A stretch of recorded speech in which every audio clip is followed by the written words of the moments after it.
මට අද කතා කරන්න හිතෙන්නේ ළමා අපයෝජන වලින් කුඩා දරුවන්ව වළක්වා ගන්නේ කොහොමද? ඒ අයට ඒ සම්බන්ධව දැනුම ලබා දෙන්නේ කොහොමද සහ වටපිට පරිසරය ගැන.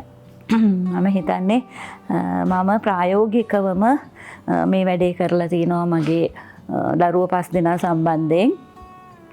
ඇත්තටම පුංචිම කාලේදී වුණත් දරුවන්ව තමුන් කොහොමද පරිස්සම් වෙන්නේ ආරක්ෂා වෙන්නේ කියන එක සම්බන්ධයෙන් දැනුවත් කරන්න පුළුවන්. ඇත්තටම අවුරුදු 1.5 වගේ ඉඳන් ඒගොල්ලන්ගේ පුද්ගලික ප්‍රදේශ ප්‍රයිවට් පාර්ට්ස් කියන ඒවා කොහොමද ඒවට කවුද ඒවා අතපත ගන්න ඕනි සහ ඒවා අනවශ්‍ය පුද්ගලයෙක් ඒ දේවල් වලට සම්බන්ධ නොකර ගන්න. උදාහරණයක් විදිහට ඒ අය මුත්‍රා කිරීමෙන් පස්සේ සෝදනයකද වැසිකිලි භාවිතයෙන් පස්සේ සෝදනයකද ඒ දේවල් කවුද කරන්න ඕනේ කියන එක සම්බන්ධ චූටිමය දැනුවත් කරන්න ඕනේ. එහෙම දැනුවත් කරපුවාම ඒ අය වෙනත් අයට ඒ දේවල් කරන්න ඉඩ දෙන්නේ නැහැ කියන එක මම ඊටාම හොඳින් දන්නවා. ඒ වගේම තමයි ළමයි අපයෝජනයට ලක් වෙන්නේ සහ ඒක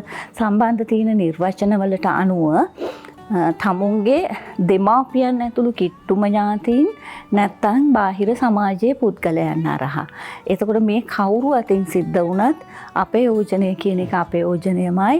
ඒකෙන් දරුවට සහ සමාජයට එයාගේ අනාගත ජීවිතයට වෙන බලපෑම ඊටාම නරකයි. ඇත්තට මේක ශාරීරික වෙන්න පුළුවන්, මානසික වෙන්න පුළුවන්. එහෙම නැත්තම් නොසලකා හැරීමක් කරහත් ඒක සිද්ධ වෙන්න පුළුවන්.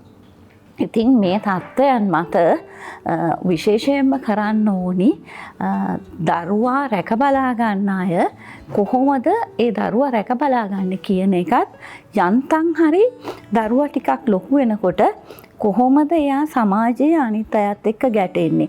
ඒ කියන්නේ යම් කිසි දෙයක් සිද්ධ වුණාම ඒක ප්‍රතික්ෂේප කරන්න දරුවා දැනගන්න ඕනේ. උදාහරණයක් විදිහට දරුවාව කවුරු හරි කිචි කවනවා නම් ඒක කරන්න එපා කියන්නේ ඒ දරුවා දැනුවත් කරන්න ඕනේ. ඒ වැඩේ අවුරුදු 3ක 4ක දරුවෙකුට වුණත් පුළුවන්. එහෙම එපා කියලත් ඒක කරනවා නම් දුවලා යන්න ඕනේ. එතනින් එහාට ඉවත් වෙන්න දරුවා දැනුවත් කරන්න ඕනේ.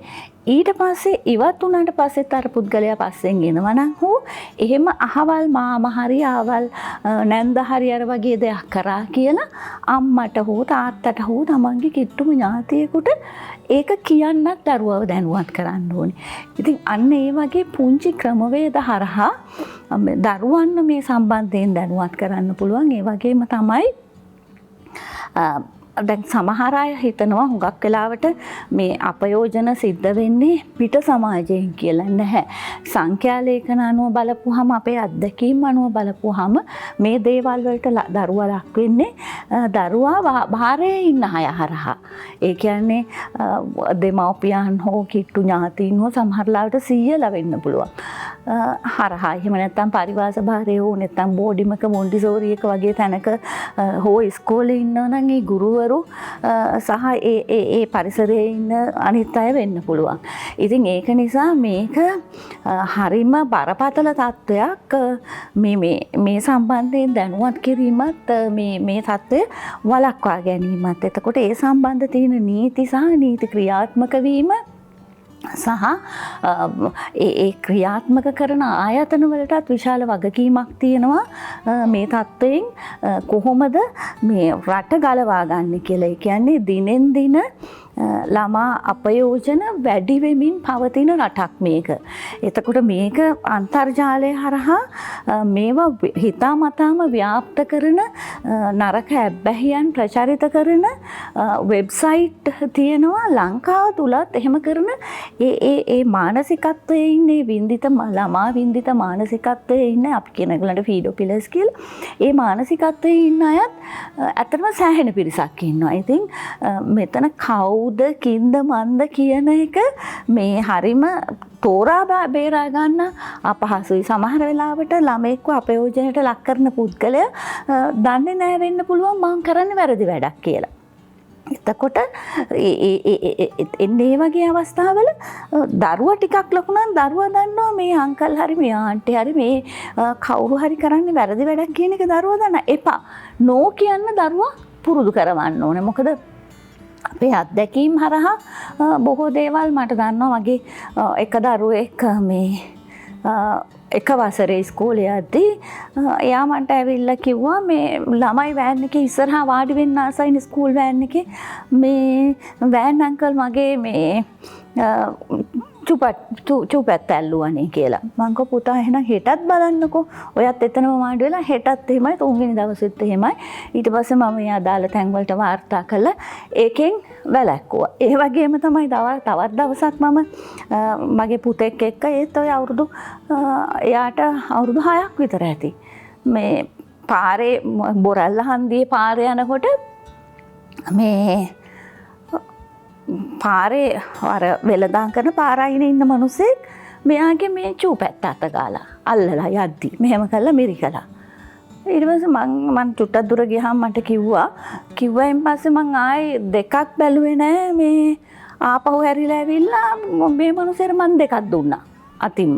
මොකක්ද යකෝ කරේ කියලා. අපි ඒ වගේ ඇග්‍රසිව් ක්‍රියාමාර්ගවලට උනත් ගියාට වැරද්දක් නැහැ කියලා මං කියන්නේ. මොකද එතකොට ඒ සම්බන්ධයෙන් ප්‍රශ්න කරනවනේ.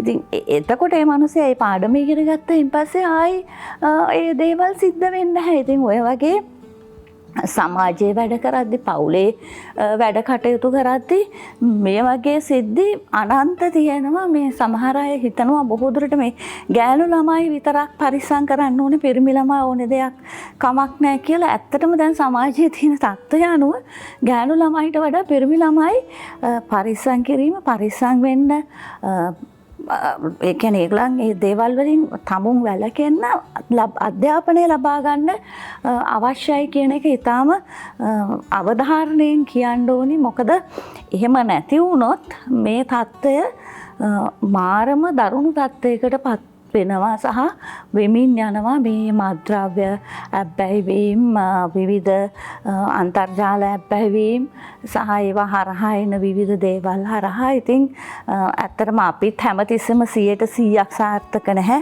නමුත් දෙමව්පියෝ විදිහට 50%කට වඩා වැඩි සාර්ථකත්වයක් මේ හරහා අත්විඳින්න පුළුවන් දෙමව්පියන් දැනුවත්ව කටයුතු කරොත් කියන එක මට ඇත්තටම කියන්න පුළුවන්.